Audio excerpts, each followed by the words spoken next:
देश और दुनिया की ताजा खबरों से जुड़े रहने के लिए सब्सक्राइब करें हमारे चैनल नेशनल थॉट्स को और बेल आइकन दबाना ना भूलें।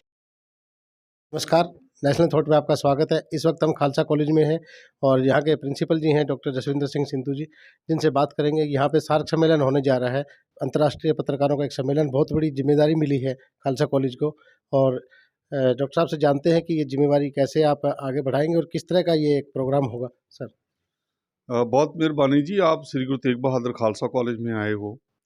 और ये जो प्रोग्राम है हमारा 10-11 जनवरी का, उसमें role of journalism in nation building, तो राष्ट्रीय निर्माण में पत्रकारिता का क्या भूमिका है, इसके ऊपर ये 2 दिन की हमारी पूरी कांग्रेस है, पूरी कॉन्फ्रेंस होगी, जिसमें विभिन्न विषयों पे लोग आके बात करेंगे। और ख़ास करके जब G20 सम्मेलन की जो उसकी प्रेसिडेंसी जो इंडिया को मिली है, उसके चलते हुए सार्क का एक अपना रोल है। और सार्क कंट्रीज़ में जर्नलिज्म अपने आप में एक बहुत बड़ी भूमिका निभा सकता है, क्योंकि साउथ एशियन कॉन्टेक्स्ट में जर्नलिज्म की आज बहुत ज़रूरत है।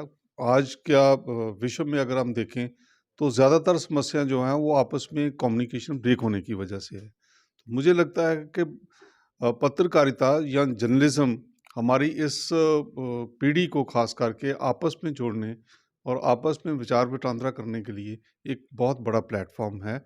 और इस journalism, role of journalism nation building में, कि हमारे अपने ही देश में जो इतना विस्तृत है, चाहे वो हम त्योहारों की बात करें, अपने सभ्याचार की बात करें, अपनी संस्कृति की बात करें, लैंग्वेज की बात करें, विभिन्न जगह की बात करें, अपने खेती की बात करें, तो ये इतनी विभिन्नता है हमारे अपने देश में ही कि आपस में जोड़ने में ये जर्नलिज्म एक बहुत बड़ा रोल निभा सकता है।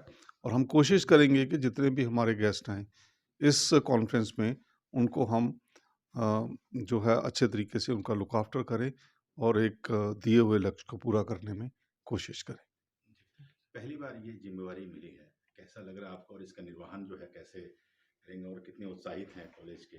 देखिए, ये बिल्कुल आपने सही कहा है कि जर्नलिज्म की इतनी बड़ी कॉन्फ्रेंस को ऑर्गेनाइज करना हमारे लिए एक चुनौती है, मगर इसके अलावा हमारे पास कोई और चारा भी नहीं। आज अगर गुरु नानक साहब की बानी में भी देखें तो वो तो कहते हैं कि किस सुनिए किस कहिए, लोगों के साथ डायलॉग से ही हम अपनी बातचीत जो है, उसी के ज़रिए ही हम अपने भेदभाव जो हैं वो मिटा सकते हैं। आज मानवता के सामने बहुत बड़ी चुनौती है। देखो, हिंदुस्तान ने ये जो आज हमारी आर्थिक दशा है, उसमें पूरे विश्व की, उसमें हिंदुस्तान एक इमर्जिंग नहीं बल्कि इमर्ज्ड अर्थव्यवस्था है, जो उभर के सामने आई है। हम खाली अपनी ही भूखमरी की समस्याओं का समाधान नहीं ढूंढ रहे हैं, बल्कि ओस पड़ोस के देशों की भी मदद कर रहे हैं।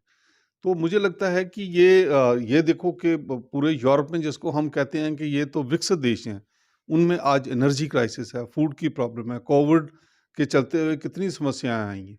ये नहीं कि हिंदुस्तान में ये समस्या नहीं थी, मगर हमारे देश में, देश में लोगों ने इन समस्याओं का आपस में मिलजुल के समाधान ढूंढा और बहुत एक अच्छे तरीके से ढूंढा।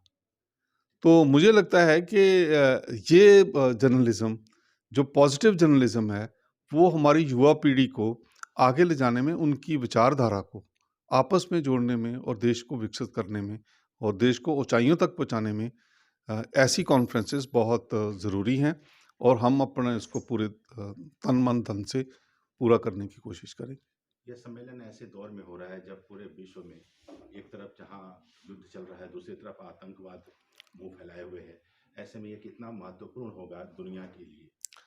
भारत के लिए आतंकवाद आज कोई नई समस्या नहीं, और आतंकवाद का जवाब भारत ने बहुत तरीके से अपने जो हमारी लॉ इन्फोर्समेंट एजेंसीज हैं, या जो हमारे सरहदों पे जो हमारे फौजी बैठे हैं, वो देते हैं। हाँ, ये बात ज़रूर है कि ये चुनौती जो है, ये अब आज पूरे विश्व के लिए बनी हुई है। पहले जो यूएन में भी लीडर्स जो भारत की बात को सुनते नहीं थे, उस टाइम खाली हम ही ज़्यादा इफेक्टेड थे। तो आज ये समस्या जो है वो खाली भारत के लिए नहीं है, ये पूरे विश्व के लिए है और मुझे लगता है कि ऐसे सम्मेलन इस चीज़ को हाईलाइट करने में ज़रूर आगे आएँगे और हम इस चीज़ को बताने में भी सक्सेसफुल होंगे कि ये आतंकवाद या विश्व में जो आर्थिक संकट है, ये पूरा विश्व मिलके ही इसको सॉल्व कर सकता है और उसमें भारत एक बहुत अहम भूमिका निभाने के योग्य है।